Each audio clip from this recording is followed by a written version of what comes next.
Tapi ketika dia berhenti yang disangkanya lampu merah, kan itu. Pas dia tungguin kenapa nggak hijau-hijau, ternyata malah serangnya yang muncul situ. Iya. Matahari. Matahari. Pas sadar udah ada tengah hutan dan jejak bisnya nggak ada.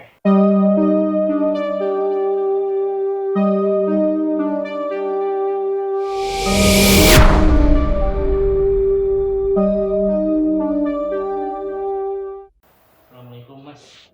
Waalaikumsalam warahmatullahi wabarakatuh. Ki. Gimana kabar sehat Mas? Alhamdulillah ya. Alhamdulillah. Jadi aku tuh kangen sebenarnya sama sampean. Kita sudah lama nggak pernah napak tilas ke Bareng. tempat-tempat ya kan. Kadang kita 1 bulan sekali atau 1 minggu sekali kita sering jalan-jalan ke tempat-tempat buat napak tilas, buat inget siapa aja sih yang beban di tanah itu. Silaturahmi lah intinya. Udah lama banget nih kita. Iya, jadi ingat dulu kita sering main ya. Iya. Main bareng. Silaturahmi kepetilasan. Iya. Kesannya banyak, tapi tempat yang berkesan menurut Aki di mana? Kalau Selama perjalanan kita dulu. Selama perjalanan kita sering napak tilas ke tempat-tempat silaturahmi gitu kan. Saya sih yang paling berkesan di daerah Jonggol. Daerah Jonggol di salah satu desa yang saya nggak bisa sebutin desanya itu apa. Itu auranya emang sangat kuat sih gitu kan. Hampir bahkan teman-teman kita yang banyak yang akhirnya kena energinya gitu kan.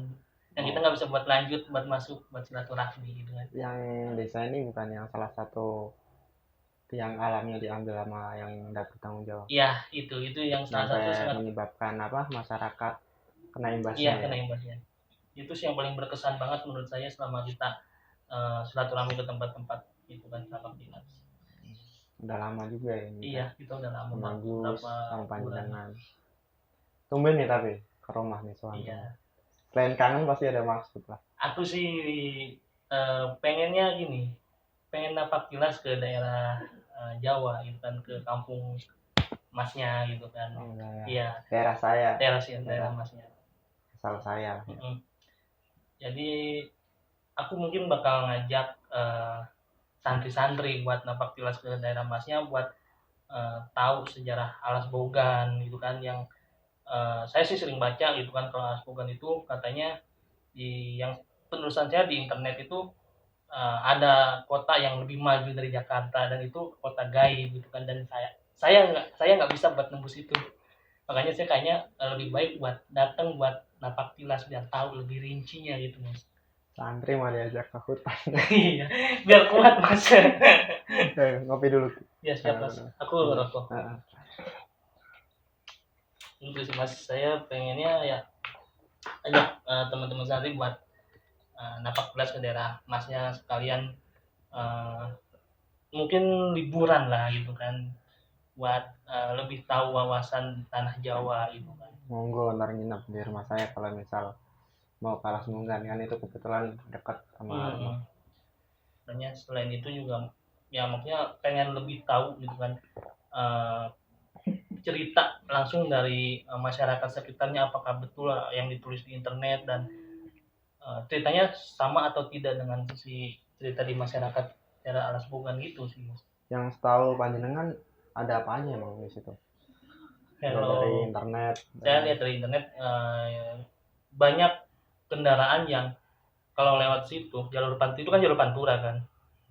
Iya. Itu dia bisa bergeser jalur masuk ke dalam hutan sampai 32 km. Itu kan tengah-tengah hutan gitu kan. Tiba-tiba pagi sopirnya baru sadar ternyata jalan yang dia lalui itu ya hutan, padahal nggak bisa masuk mobil. Harusnya nggak bisa masuk mobil. Dan lagi belum bisa nembus ke sana. Belum bisa nembus ya kan. Memang ini saya cerita sedikit ya tentang Alas Bogan, karena kebetulan saya juga itu masih Blora juga kan, masih dekat. Sedikit banyaknya saya cerita dengar dari masyarakat kecil pas saya masih kecil juga. Ya banyak lah kasus yang mobil masuk situ bis. Kalau untuk nembus sejatinya saya juga tidak bisa nembus ke dalam itu. Dulu pernah ada spiritual juga yang ingin nembus yang di acara TV itu diizinin, kalau mau monggo diizinin sama pawangnya, ibaratnya sama kuncinya. cuma mereka nggak berani. Iya. Kalau konon katanya kalau dari orang tua sebelumnya itu memang di situ ada lorong gaib, kota gaib, ada desa di situ kan. Iya. Ada aktivitas lain kita. Memang susah untuk nembusnya, untuk melihat untuk ke dalamnya. Jadi kedatangan Aki berarti pengen bercerita dulu, ngobrol, terus mau sowan ke sana. Jadi kita kayak kita begini, kita bernostalgia dulu kemarin gitu kan, lepas rindu lah kita. Iya kan, yang dulu sering napak tilas, akhirnya karena ada kesibukan masing-masing, mungkin ya dari saya, dari Masnya, dari Gus gitu kan, terus dari si abang yang dari Betawi itu, Bang Eko gitu kan. Nah, mungkin ada kesibukan jadi kita belum bisa nampak jelas, tapi kepengennya saya itu mungkin suatu saat ya kita bakal suan ke daerah Masnya gitu kan. Si Gus sudah pernah ke rumah saya. Gus sudah pernah. Jadi gini, saya cerita sedikit tentang Lasmungan. Memang dulu pas saya kecil sering kejadian mobil tiba-tiba masuk ke jalur pantai, ke dalam hutan itu. Iya. Menurut penerangan dari sopir-sopir bus atau yang lain itu, mereka itu melihatnya ya kayak jalan biasa, kiri kanannya masih ada warga, masih ada semacam. Tapi ketika dia berhenti yang disangkanya lampu merah kan itu, pas dia tungguin kenapa nggak hijau-hijau, ternyata malah serangnya yang muncul di situ. Iya. Matahari. Pas sadar udah ada tengah hutan dan jejak bisnya nggak ada. Tuh. Makanya di situ banyak berkesimpulan di situ ada lorong waktu, yang tiba-tiba yang jalurnya harusnya jalur ini jalur bis yang jalan raya tiba-tiba ada di tengah hutan itu. Dan ada juga salah satu kejadian, ada salah satu warga dulu ingin, kalau orang dia nganggapnya itu hajat lah. Iya. Hajat, dia nanggap suatu hiburan, tontonan, ketoprak. Yang rombongan ketoprak ini, dia nyangkanya itu udah datang ke Mata Hajat tadi. Dia udah nyampe sehari semalam itu udah ngibur lah, ngibur warga sekitaran situ. Tapi pas sangkanya, pas pagi-pagi ternyata dia malah di tengah hutan. Tuh. Padahal warga situ nungguin, yang hajat nungguin kok nggak datang-datang. Tapi mereka pikir rombongan ketoprak itu dia main ya di depan rumahnya itu. Kan itu. Iya. Ini itu kan kejadiannya. Jadi itu kan kejadian yang di luar nalar lah ya. Banyak kejadian kesimpulan tentang lorong waktu dan kota gaib, segala macam. Terus apalagi yang kami ketahui? Ya salah satunya itu sih yang pengen saya tanya gitu kan, yang saya juga baca di internet juga ada tentang cerita si ketoprak itu yang dia mau pentas di salah satu rumah warga yang hajat gitu kan. Nah juga kalau di internet itu kan dijelasin kalau sana kan orang-orang situ tuh berbulu putih dan lain-lain. Nah itu yang menurut saya kayak pengen melurusin gitu, apakah betul yang diceritain di internet itu betul atau enggaknya gitu kan. Nah pengen sowan ke sana tuh pengen izin buat yang kita bisa tahu, bisa meluruskan sejarah itu sih Mas kalau saya.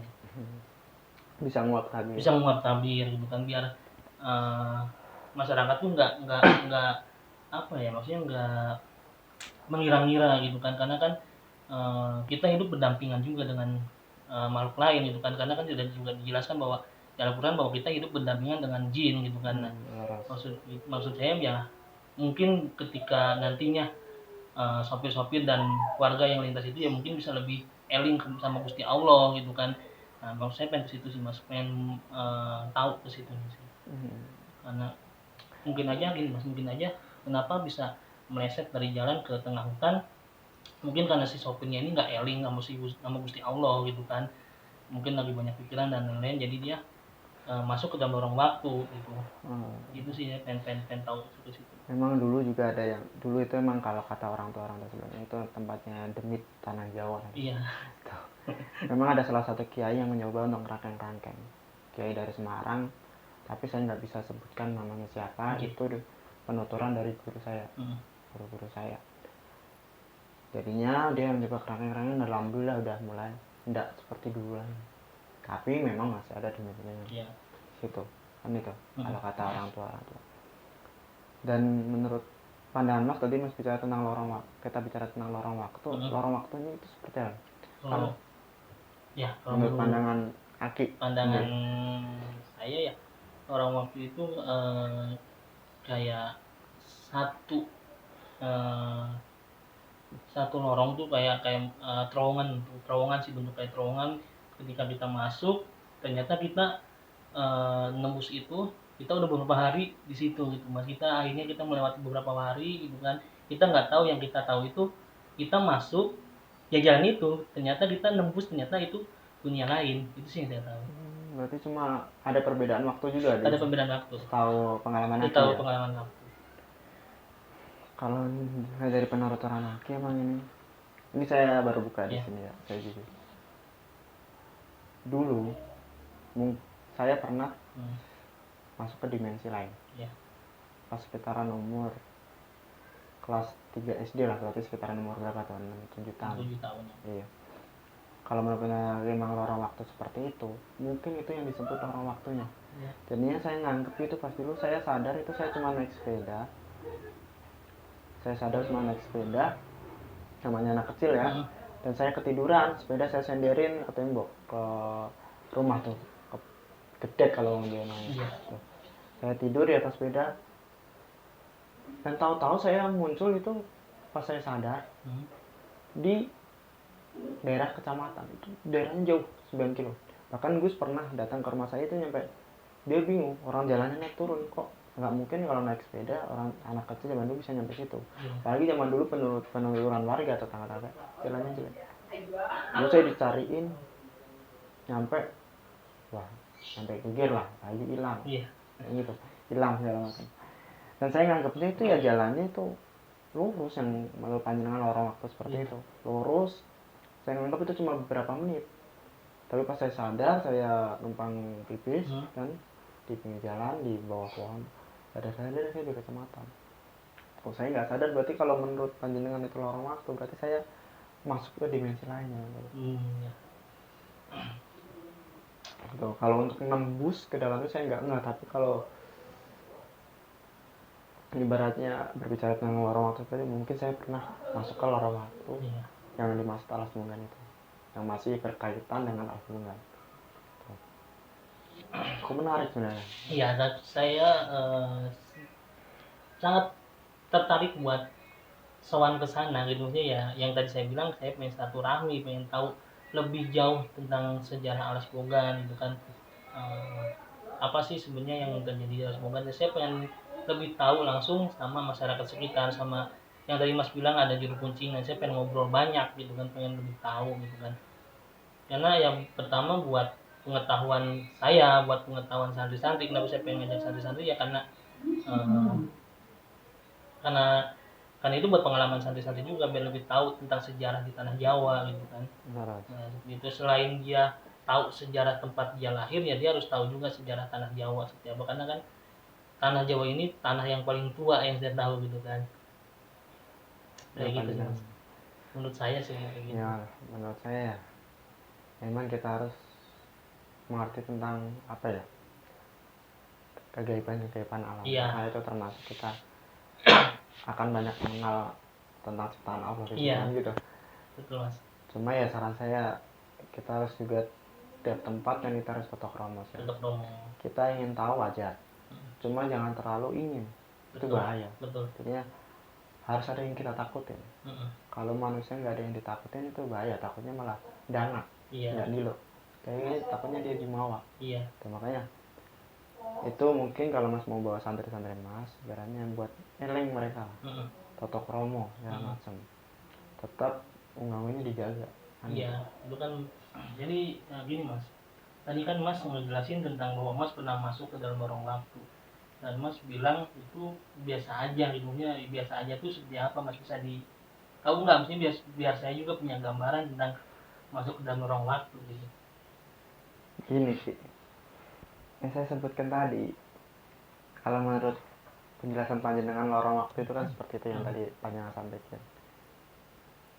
karena saya nggak bisa nembus kapasitas saya untuk nembus alas sungai itu apa. Tapi dari cerita supir dari Aki ngomong tadi seperti itu, jadi saya bisa buat kesimpulan karena saya pas kecil, namanya anak kecil, tahu-tahu di tempat di rumah, tahu-tahu jauh dari rumah, dan saya ngelewatin itu ya kayak jalan aja lurus, gelap tapi lurus, nggak ada naik turun, nggak ada belok, lurus aja, tahu-tahu di situ. Mungkin itu yang dimaksud lorong waktu pas saya masuk ke dimensi air kan gitu. Jadi rasanya sama aja kayak di jalan raya yang gelap dan gak ada lampu, mungkin kayak gitu Mas ya. Jadinya jalan aja lurus, jalannya tuh nggak ada naik turun. Ya saya anggap itu cuma sebentar, tapi orang nyari seharian. Itulah yang mungkin teka-teki dari Aras Bogan. Ini Mas, saya juga pengen tahu itunya kayak asal mula Alas Bogan ini gitu, maksudnya dulunya itu sebagai apa kan. Masnya juga kan asli mungkin ada cerita dari orang tua atau cerita dari saudara dan lain-lain itu kan, mungkin Mas bisa ngasih tahu ke saya gitu kan awal mula Alas Bogan ini. Asal mula Alas Bogan, kalau dari salah satu orang tua yang saya anggap itu ya guru saya juga, di situ itu pernah ada satu tokoh, yaitu siapa? Raden Subali. Pertapaannya di situ Raden Subali itu. Pamannya Anoman. Ini tuh, Ki. Mungkin Aki udah mengenal kan sosok itu, Raden Subali. Ya. Jadinya pertapaannya sewaktu dia meminta ilmu Pancasona untuk mengalahkan si Nagasura Malamesura ini.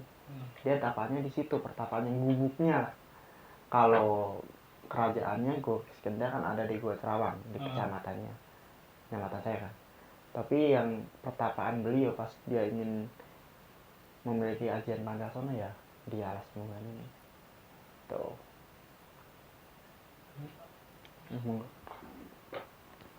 Aku sambil ngerokok. Ngomong.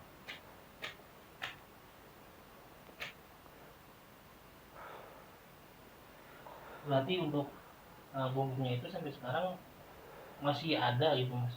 Bubuk itu dalam arti apa ya, gini gitu. Bubuk itu kan rumah atau tempat. Iya. Jadinya tempat beliau buat meditasi, semedi, buat mencari ilmu. Iya. Tuh.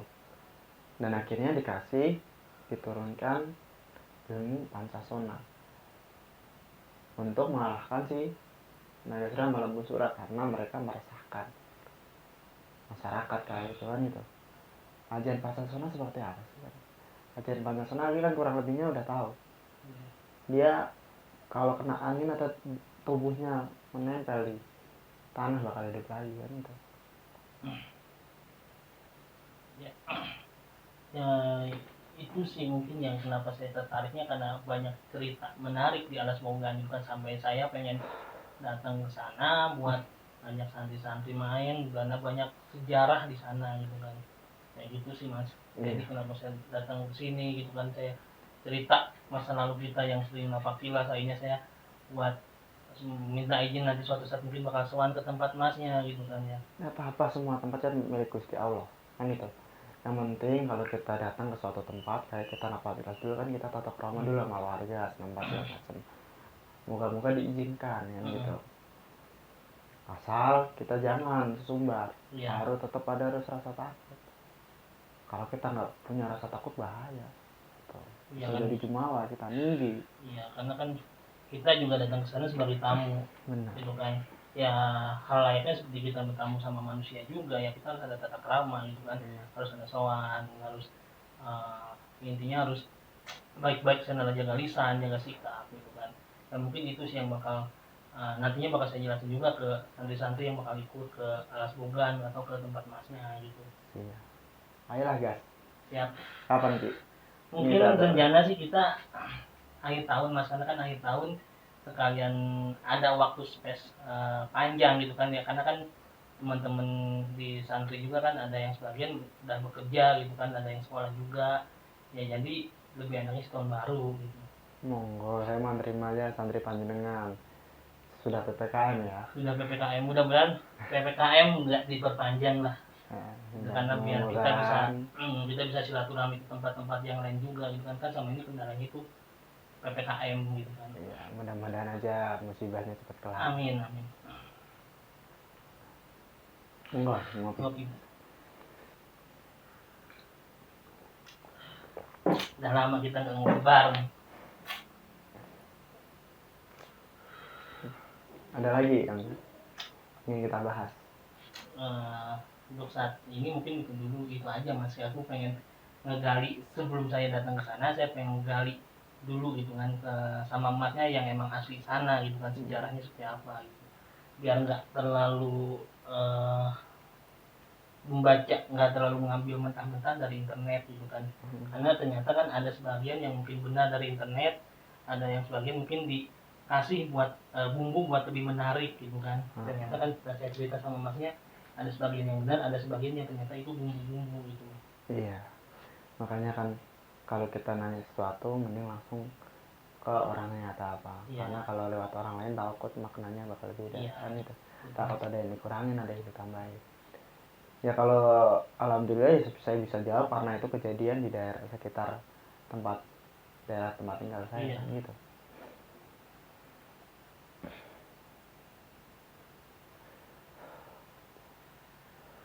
Mungkin itu aja Mas yang saya obrolin. Mungkin kita lanjut ngopi biasa aja gitu, namanya kita ngobrol-ngobrol santai aja gitu.